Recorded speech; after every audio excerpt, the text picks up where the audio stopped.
Nagsimula ang kwento sa isang lalaking nagngangalang Andres de la Cruz, isang kabataang mula sa ika-21 siglo na nahilig sa paglalaro ng onjegid ng JEC.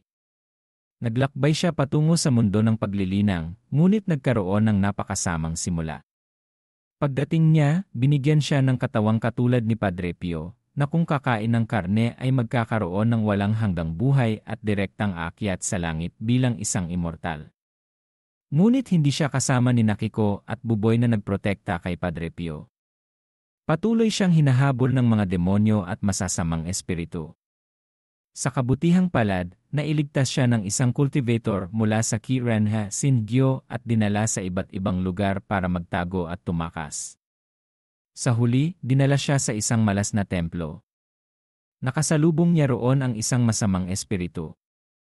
Nakita ng sistema ang panganib at agad na aktibo ang isang walang talong na sakop na may panimulang radius na 2 metro. Agad nitong pinatay ang masamang espiritu.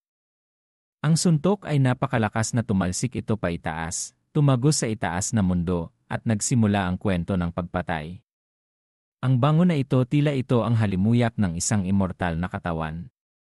Ang bango ay tila nanggagaling sa direksyong ito. Ito ang pagkakataong minsan lang sa 1,000 taon. Dapat kong mahanap ang napakabihirang immortal na katawan na ito at kainin ito para agad akong makaakyat sa langit.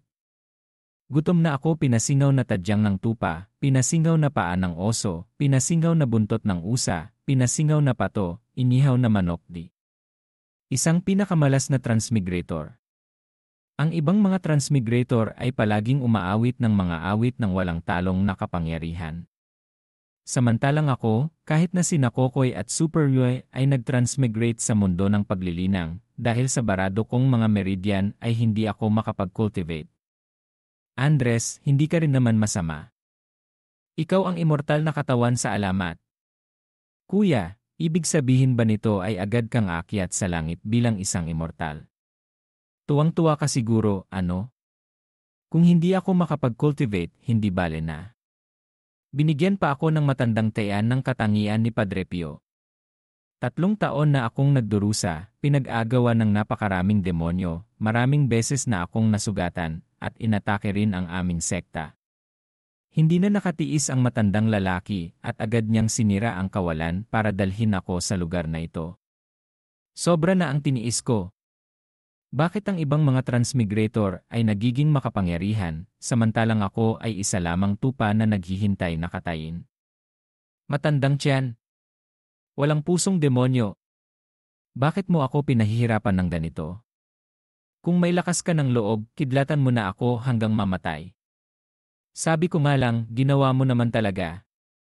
Sige na, mas mabuti pang matulog na ako para makatipid ng calories. Malay mo, bukas ay dumating ang matandang lalaki na nakasakay sa ulap, may dalang inihaw na manok, at gulat na gulat ako. Gabi ng tagsibol, isang sandali ng kasiyahan, bakit wala ka rito, Ginoo? Ha? Sino ka? Nagulat ako. At kailan ito nangyari? Tama. Ito ang bango ng immortal na katawan. Hindi ko akalain ako, isang 7 talampakang lalaki, ay sa pilitang hahalikan ng isang babae dahil sa gutom. Nakakahiya. Mga Ginoo, kapag lumalabas kayo, tandaan niyong protektahan ang inyong sarili. Huwag kayong matulad sa akin na mapupunta sa impyerno. Yak ibig sabihin pala nito ay gusto ng Ginoo ang ganitong tipo. Ang bilis naman ang progreso. Bakit hindi muna tayo magkwentuhan tungkol sa buhay? Bakit? Hindi ko na mapigilan. Mga ilang beses na rin akong nangyarihan nito noon. Tanungin kita, isa kang masamang espiritu, hindi ba? Ako? Siyempre naman na masamang espiritu ako. Ang templong ito ay inayos ko na ng mga spell. Walang ibang demonyo o masamang espiritu ang makakapasok. Huwag kang mag-alala, manatili ka lang dito at huwag kang gagala. Babalik na ako. Ano ba yan? Hindi ba't si Nilo Tapales ito, version 2.0? Isang immortal na katawan na kinuha mula sa pinagmulan. Ibig bang sabihin nito ay mamamatay na ako ngayon? 3 taon na akong nagtatago na parang daga. Nasuri na nakaharap ang host sa isang masamang espiritu. Agad na binuksan ang walang talong na sakop para sa host. Ang radius ng walang talong na sakop ay 2 metro sa anyong bilog. Walang talong na sakop sa madaling salita, sa loob ng 2 metrong sakop na ito, ako ang walang talo. Ako ang Panginoon ng sakop na ito. Naku! Alam ko na. Paano naman mawawala ang golden finger sa isang transmigrator? Ikaw anong ginawa mo? Hehe. Panahon na para gumanti ako. Ipakita mo sa akin ang kapangyarihan ng walang talong na sakop. Gumanti? Sa pamamagitan mo? Ginoo, bilang isang mortal, ang iyong puso ay may mabuti at masama na maaaring timbangin. Ang iyong atake sa akin ay parang kiliti lang. Bakit hindi ka nalang humiga para pagsilbihan kita? Baka mas maginhawa pa yon. Halika rito at tingnan natin kung mapapatay mo ako. Isang suntok na tumagos diretsyo sa langit.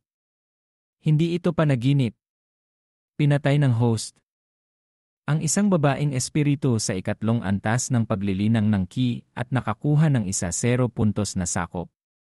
Bawat 100 puntos na sakop ay magpapataas ng 1 metrong radius ng sakop. Ang kasalukuyang radius ng sakop ay 2 metro. Kung gayon, paano ako makakakuha ng mga puntos na sakop?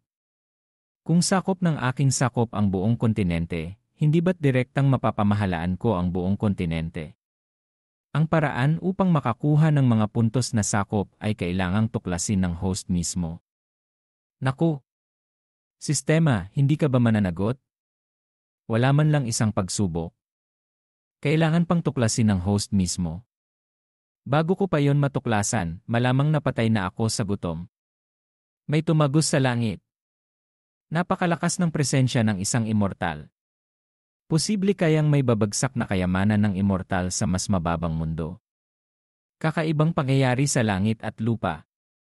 Tiyak na may kayamanan ng immortal na bumabagsak sa mundo.